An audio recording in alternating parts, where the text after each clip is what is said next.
दोस्तों ये हमारे फर्स्ट पार्सल वाले हैं और इनको जल्दी था तो ये पहले आ गए लेने के लिए। हाय हाय तो दोस्तों परसों हमने ब्लॉग नहीं बना पाया था और कल भी नहीं बना पाया क्योंकि पार्सल बहुत ज़्यादा मिले थे और आज भी बहुत ज़्यादा पार्सल मिले हैं। देखिए तो मुझे लगता है कि पार्सल ज़्यादा और कम तो होते ही रहेंगे, लूट कम और ज़्यादा तो होता रहेगा। तो ऐसे तो मुझे समय नहीं मिल पाएगा, तो 10 मिनट तो कैसे ना कैसे करके मुझे निकालना ही पड़ेगा, इसलिए मैं 10 मिनट निकाल रहा हूँ। और तो फर्स्ट पार्सल हमने दे दिया है बंदे को। तो बंदे को जल्दी था इसलिए वो खुद ही आ गया, क्योंकि मैंने बोला था कि मैं 2:30 बजे तक जाऊँगा तुम्हारे पास, तो 2:30 बजे तक से कहीं यहाँ पे, इसलिए वो मेरे पास पहली पार्सल लेने के लिए आ गया। तो दोस्तों अभी आप देख रहे हो तो अभी हम खड़े हैं आतिया तालाब पे। तो जैसे कि आपने देखा होगा उरई जालौन में एक महिल तालाब है, वैसे हमारे यहाँ झांसी में आतिया तालाब है। तो पहले तो हम ये समझते थे कि आतिया तालाब बहुत अच्छा तालाब है। चलिए हम आपको दिखाते हैं आतिया तालाब कैसा दिखता है और अब कैसा बन गया, पहले कैसा था। तो देखिए दोस्तों ये आतिया तालाब का फ्रंट है जो कि आप देख रहे हो, या आप BKD शहर की तरफ आओगे तो ये आतिया तालाब पड़ता है।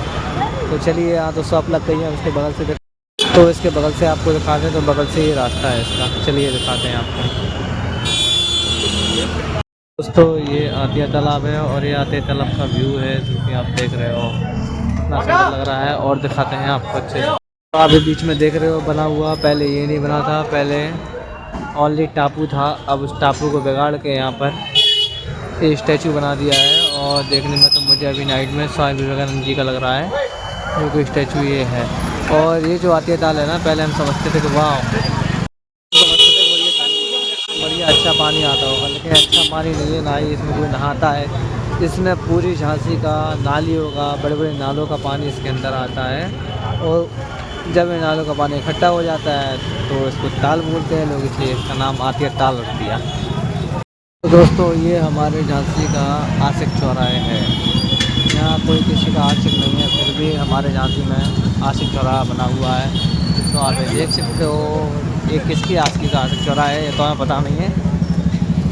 जिसने भी प्यार किया हो, कुछ भी किया हो, आज उसकी वजह से इस जगह को आशिक चौराहे का नाम दिया गया है। और जिसे सब लोग आशिक चौराहे ही बोलते हैं। कई बार तो मैंने पूछा है आशिक चौराहे क्यों बोलते हैं इसको, तो बोलते हैं लेकिन पता नहीं क्यों बोलते हैं। तो अभी तो मुझे सही वजह पता नहीं चल पाई इसको आशिक चौराहे क्यों बोलते हैं। तो पता चलेगी तो हम आपको बताएंगे कि क्यों बोलते हैं आशिक चौराहे।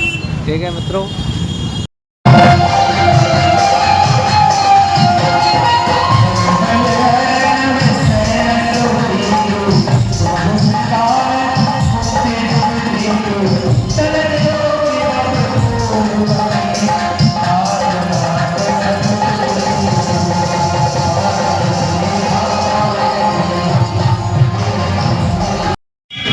तो दोस्तों ये झांसी स्टेडियम का नाइट व्यू है, जो कि आप देख रहे हो। यहाँ नाइट में क्रिकेट मैच चल रहा है, तो आप देख ही सकते हैं नज़ारा। तो भाई झांसी स्टेडियम में एक चीज़ तो है, अगर जहाँ जहाँ ग्राउंड है, ग्राउंड के आसपास लोग रहते हैं तो उनका टाइम पास तो होता है भाई, कभी तो वो हो ही नहीं सकते, क्योंकि कुछ ना कुछ ग्राउंड में होता ही रहेगा। और ये बॉल खिलाया, आउट हो गया।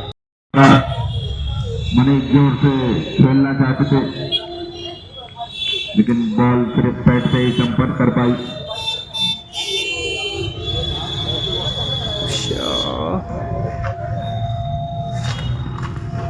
तो चलिए चलते हैं दोस्तों, अपना काम तो हो गया। तो आपको एक चीज़ दिखाता हूँ मैं। तो देखिए दोस्तों कितनी मेहनत करना पड़ती है किसी काम को करने के लिए। एक भाई को आप देख रहे हो कितनी मेहनत कर रहा है, किसी भी चीज़ की मार्केटिंग हो, लेकिन मार्केटिंग करने में समय तो लगता है। अब ऐसे ही है भाई।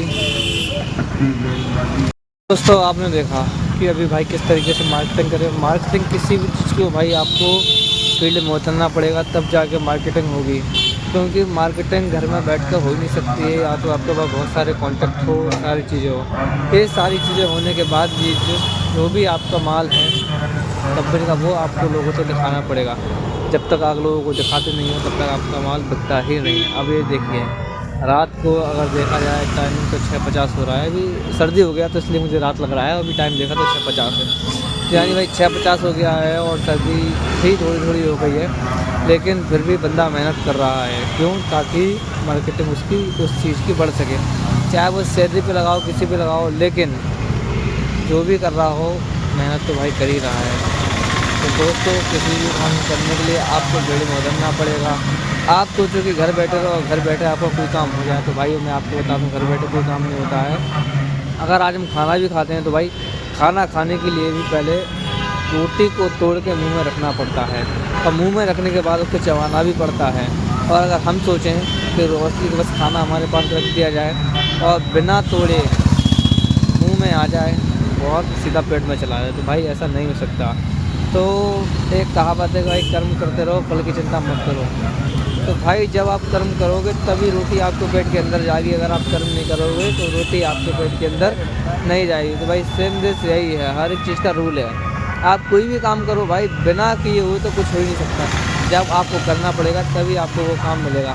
अभी हम सोचे कि घर बैठ जाए सारा पैसा आ जाएगा, तो भाई ऐसा भी नहीं होगा। आज चाहे नाइट हो जाए तो भी हमें काम करना पड़ता है, डे हो भाई तो भी हमें काम करना पड़ता है। कभी कभी तो भाई मन उदास हो जाता है, साला बताओ आज त्योहार है या कुछ है, तो आज भी हम काम पे जा रहे हैं। तो क्या है कि ज़िम्मेदारी बहुत बड़ी चीज़ होती है भाई, मैं आपको बता दूँ कि ज़िम्मेदारी एक ऐसा चीज़ है कि त्योहार हो कुछ नहीं देखती है।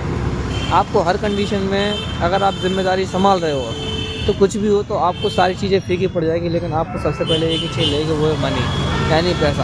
अगर आपके पास पैसा नहीं है तो समझिए आपका त्यौहार हो या कोई भी चीज़ हो तो सब चीज़ फीकी पड़ जाती है। तो पैसा होना आज के समय में बहुत ज़रूरी है भाई, क्योंकि जिसके पास भाई पैसा होता है लोग उसी को पूछते हैं, और जिसके पास पैसा नहीं होता है वो उसको कोई नहीं पूछता है। जैसे कि मैं आपको बता देता हूँ एग्जाम्पल के तौर